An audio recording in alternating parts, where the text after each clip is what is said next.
Өдрийн мэнд. Энэхүү хичээл нь Европын ардчилсан төсөл хэрхэн бий болсон тухай юм. Уг модуль нь 19-р зууны хувьсгалуудын тухай авч үзнэ. Мөн дэлхийн дайнуудын талаар үзэл сурталчилан буюу хүйтэн дайн, колоничлолоос хэрхэн ангижирсан тухай, шилжилт хөдөлгөөн, үзэл сурталчилан тэмцлийн төгсгөл ба сэргэлтийн тухай мөн өгүүлнэ.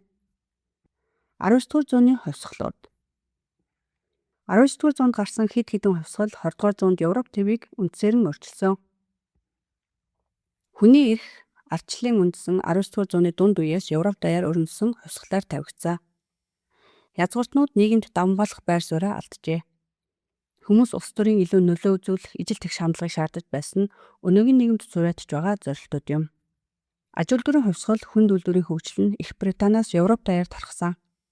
Аж үйлдвэрчлэлт нь хотчлолт, түүнийг дагсан нийгмийн хорчтмол байдлыг бий болгосон. Европ нь дэлхийн үйлдвэрчлэлт, санхүү, худалдааны төв болжээ. Олон мянган ажилчинтай үйлдвэрүүд өргөн хэрэглээний бараа бүтээгдэхүүнийг олноор үйлдвэрлэж эхлэв. Ажилчдад хуулийн болон нийгмийн хамгаалалт дутмаг байсан. Аж үйлдвэржилт механикцсан үйлдвэрлэлийг нэвтрүүлсэн нь Европ даяар боловсролыг эрс өөрчилсөн юм. 19-р зууны сүүлч гэхэд Европ нь төмөр зам, цахилгаан гэх мэт технологийн дэвшлээрээ бие даасан дэлхийд тэргүүлэгч төв болсон. Европ дэлхийн хүч байсан. Европын аж үйлдвэрүүдийг зайлшгүй шаардлагатай түүхэн эдэр хангахын тулд колони улсуудыг нэг нэгээр нийцлэж Африк төв бараг бүхэлдээ Европын гүрнүүдийн дунд хуваагдсан байлаа. Гэвч 20-р зууны ихэнх үед Европын орнуудын хоорондох өрсөлдөөн дэлхийг 2-р дайн болон хуурч үндэслэх үзлийг улам борцтгосон. Дэлхийн дайнууд. Дэлхийн 1-р дайн нь үйлдвэрчилсэн ТV-г цөмдөн доослогсон анхны дайн болов. Хуучин эзэнт гүрнүүд нуран унлаа. Баруун Европт Европын интеграцчлалын үзэл санаа хүчтэй өрнөж эхэлсэн. 1933 онд Германд нацистууд хүчээ авч тоталитар дэглэм тогтоов. Зөвлөд холбоотоос коммунист дарангуулагч болов. Дэлхийн 2-р дайны үеэр ойролцоогоор 60 сая хүн амиа алдсны бараг 3/2 нь энгийн иргэд байжээ. Дэлхийн 2-р дайны үед олон сая хүнийг бөөнөр нь албадан хөдөлмөр хийлгэж, хорих лагер руу илгээж, цөллөж цаазалсан.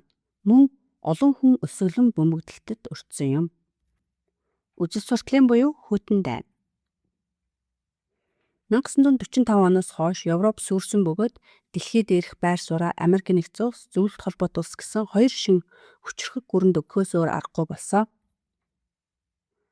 Зүүн Европ нь Зөвлөлт холбоот улсын коммунист дарангууллын хяналтанд орж төлөвлөгөөт эдийн засаг, иргэдийн өдөр тутмын амьдралыг хянах тогтолцоонд шилжив. Баруун Европын орнууд үндэстэн дамсан төвшөнд хамтран ажиллахыг сонгосон юм. Баруун Европт төрийн оролцоо, хувийн хвшлийн сэргээн босголттой зэрэгцэн алгасан. Европ даяар ихэнх хүмүүсийн амьдрах нөхцөл сайжирч, орон сууц, боловсрол, эрүүл мэнд, нийгмийн үйлчилгээч мөн сайжирсан юм. Колоничлолоос ангижирсан нь. Дэлхийн 2-р дайны дараа колоничлалын 80 гаруй нутаг дэвсгэр тусгаар тогтнолоо олж авсан билээ. Шилжилт хөдөлгөөний урсгал. 1960-аад онд эдийн засгийн огцом өсөлт гарсан. Ажилчдын эрэлт хэрэгцээг хангахын тулд цагаачдаг ажилд авч эхэллээ. Үзэл сурталчилан зөрчилдөөний төгсгөл ба сэргэлт. 1989 онд Берлиний хан нурж, 1991 онд Зөвлөлт холбоот улс задран унлаа. 21-р зууны ихэнх үед авторитар дэглэмүүд бий болсон.